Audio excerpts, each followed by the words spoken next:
All right, you guys. So today you are going to be learning about compound sentences. Now, on Wednesday, we talked about coordinating conjunctions. Remember, I told you to remember fanboys, right? For, and, nor, but, or, yet, and so. All right. And so today we also talked about what coordinating conjunctions were for. So if you can see in my little circle there, all right, and you should have this in your notes.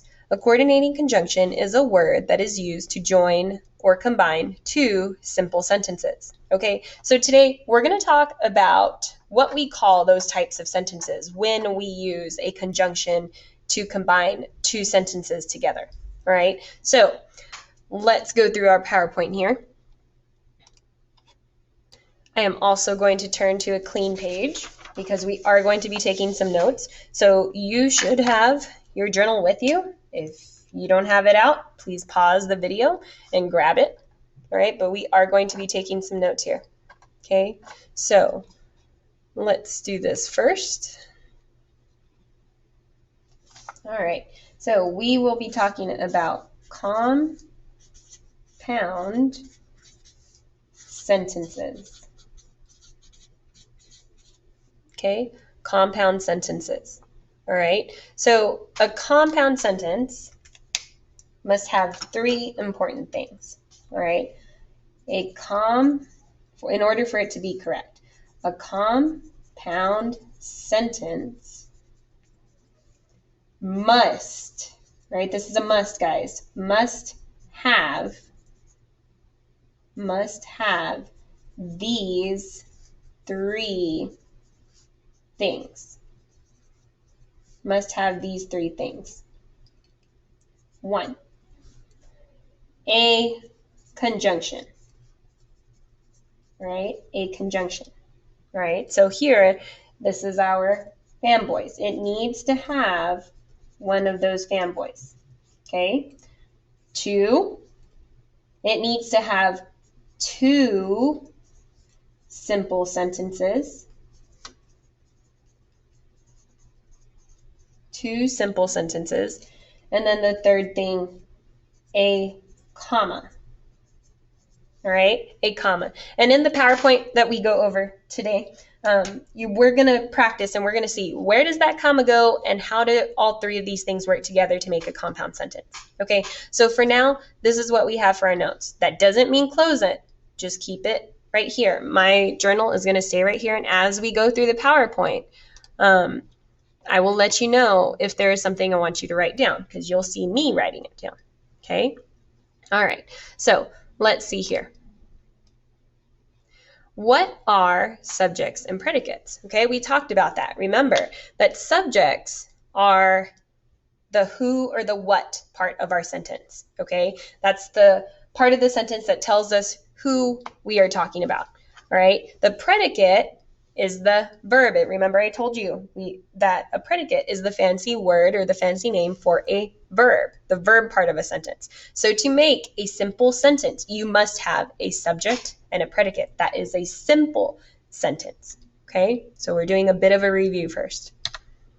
So let's look at this next slide here. The giraffe eats leaves. All right, so they're showing us that the subject is the giraffe. Right? That's who or what the sentence is about. And then what does the giraffe do? What's the verb, the action? Well, the giraffe eats leaves. Okay, so the predicate is what the subject does. It's the action. All right? We call this a simple sentence when we have a subject with a predicate.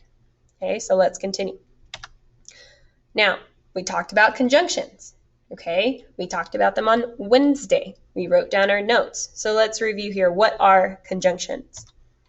We use a conjunction and a comma to join two simple sentences. These are things that we wrote down in our notes. Okay, so let's look at this example. It is cold, but it won't snow. We call this a compound sentence. And it's a compound sentence because there are two simple sentences. So we have it is cold. That's a simple sentence. It has a subject and a verb. The subject would be it, and the verb would be is. It is cold. Okay? And then we also have one of our fanboys, all right? But That's our conjunction. But with that fanboys comes that comma. You see it right there in blue. Okay? That's why they're in blue together, because it has to have both of those things. All right? The comma with the conjunction. And then we have the second simple sentence. It won't snow. Okay? That is a simple sentence. It is the subject and won't is the verb. All right? So all together, we have a compound sentence because there are two simple sentences. There is a conjunction, one of our fanboys, and there is a comma. So a compound sentence must have those three things. Okay? Remember that because that's going to be on your assignment. All right, so let's see. It is cold. It won't snow. This simple sentences could be sentences by themselves. That's how we know they're simple sentences. They make sense when they're on their own. All right? And also because they have a subject and a predicate. So, compound sentences, this is what we already wrote down and went a little bit ahead, but that's okay. So, compound sentences must have two simple sentences, a conjunction, and a comma. Those are three different things that they need to have. All right? Now, let's do some practice. So, compound or simple? She needs a new computer for work. Okay? Now, really think about it, okay? This could be tricky. So, do we have one of our fanboys in this sentence? If you said yes, all right, we do have the word for, but, okay? We have the word for, but if I cover up everything of that, if I cover up the part of the sentence, everything before, the conjunction for, all I'm left with is the word work. If I just say work, is that a simple sentence? No, right? Not by itself. So sometimes we have to be careful. A sentence could have one of our conjunctions in it, but just because it has that conjunction doesn't necessarily mean it's going to be automatically a compound sentence. Because we said here that in order for a sentence to be a compound sentence, it has to have these three things. So we could kind of use this as a checklist. So we found a conjunction, right? We found a conjunction, but does it have a comma? She needs a new computer for work. Does anyone see a comma there? No, there's no comma. So it's missing that comma. All right? And then what about two simple sentences? Not just one, we need two. She needs a new computer for work. No, that's just one. So I'm missing two simple sentences, and I'm missing that comma. I did see a conjunction, but I'm missing those other two things. So without all three of these in the sentence, I do not have a compound sentence. That is just a simple sentence, okay? The part that kind of gives it away is that there is no comma. All right, so try to use that later on for your assignment today. Try to look for the comma and then look for your conjunction. Okay, if you don't see a comma and you don't see a conjunction, more than likely the sentence is not a compound sentence. Okay, it must have those three things. I like to bake, but I don't like to clean the dishes afterwards. Okay, so let's use our little notes here, our checklist. Do we have a conjunction? Does anyone see one of our fanboys? For, and, nor, but, or, yet, and so. Yes, we do. It's but, right? Next, do we have a comma? Yes, we do. It's right after the word bake, okay? Now, the last thing we need to check is, does it have two simple sentences? So if I break this sentence apart, okay? So ignore everything after the conjunction but. And let's just say the first part of that sentence. I like to bake. Is that a simple sentence? Does it make sense by itself? Do we have a subject and a predicate? Yes, we do. The subject is I, and what do? I like to bake. Okay, so that's our first simple sentence. Now, let's cover up that I like to bake part. And we're going to cover up the conjunction. And let's read the second part of that sentence. I don't like to clean the dishes afterwards. Is that a simple sentence? Does it have a subject and a predicate?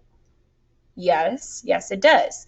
The subject is I, and what do? I don't like to clean the dishes.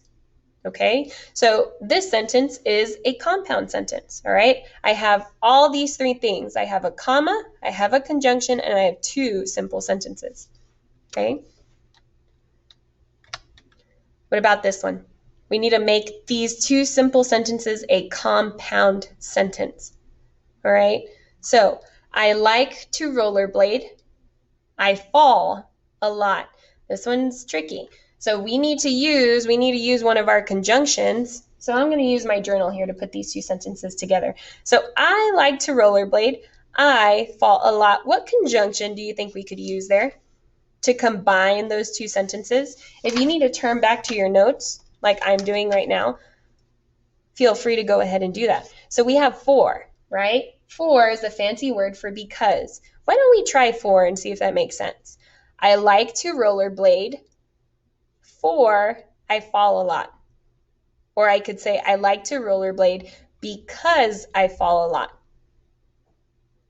Would anyone like to rollerblade because they fall a lot? Does using the conjunction for, does that make sense?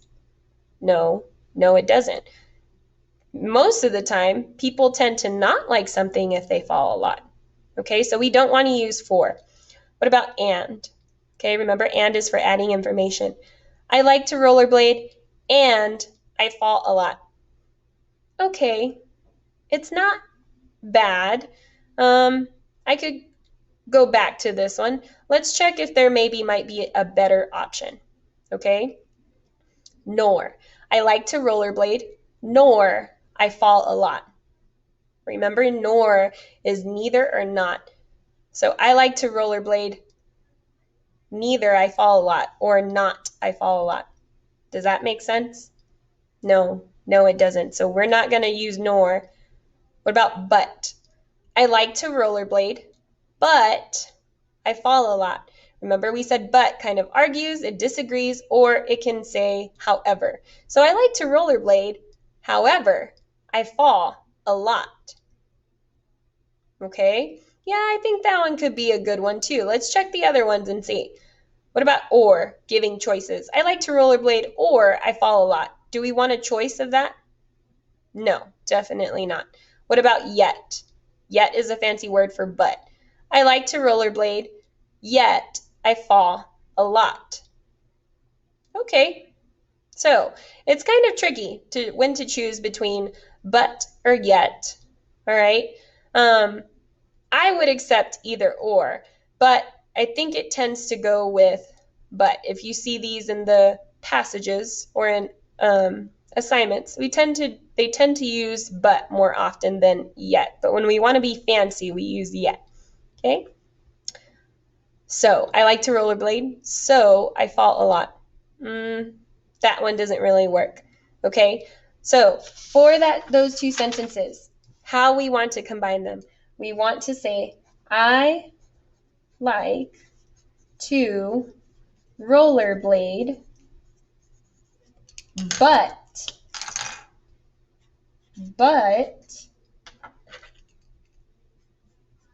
I fall a lot. Okay, there we go. So I have my two simple sentences, I have my comma, and I have my conjunction.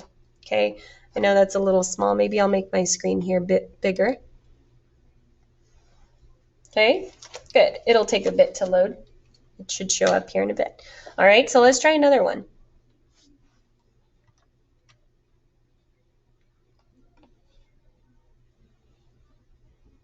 Okay. I play the violin. I play the piano. What do we think about this one? So I play the violin, right? And then I play the piano. Which one of our fanboys do we think we could use? If I need to turn back here, let's turn back. We have for, and, nor, but, or, yet, and then so. Okay? Which one of those do you think we would use to combine those two sentences? I play the violin. I play the piano. Okay? What about so? Do we think that would work? I play the violin, so I play the piano. Remember, so gives a reason, right? Would using so, would that make sense? No, it doesn't. Okay, for these two sentences, I play the violin, I play the piano, we should use, or the correct conjunction to use would be and. I'm adding more information, okay? I'm letting someone know I played the violin and I play the piano. I play two different instruments, okay? Let's continue. So, are all sentences with commas going to be compound sentences? I bought cheese, milk, and eggs. That's another tricky question. Well, remember, to have a compound sentence, we must have a conjunction, two simple sentences, and a comma. So on that sentence there, it says, I bought cheese, comma, milk, and eggs. So I do have a comma, and I do have a conjunction, but we need to make sure we have two simple sentences, two complete thoughts. So if I cover up the word and the word eggs, I cover that up. And I read the first part of the sentence. I bought cheese, milk. Does that make sense? No, it doesn't. And it works the other way around, right? If I cover up that first part, I bought cheese, milk, and then I'm left with and eggs. And eggs by itself, is that a complete sentence? No, it is not. So, just because this sentence had a comma and it happened to have one of our fanboys, it didn't have those two simple sentences. So you always have to check your little checklist here, guys. Okay? Just because you see a comma and just because you might see a fanboy doesn't always mean that they're going to be compound sentences. They must have all three of these things. Okay?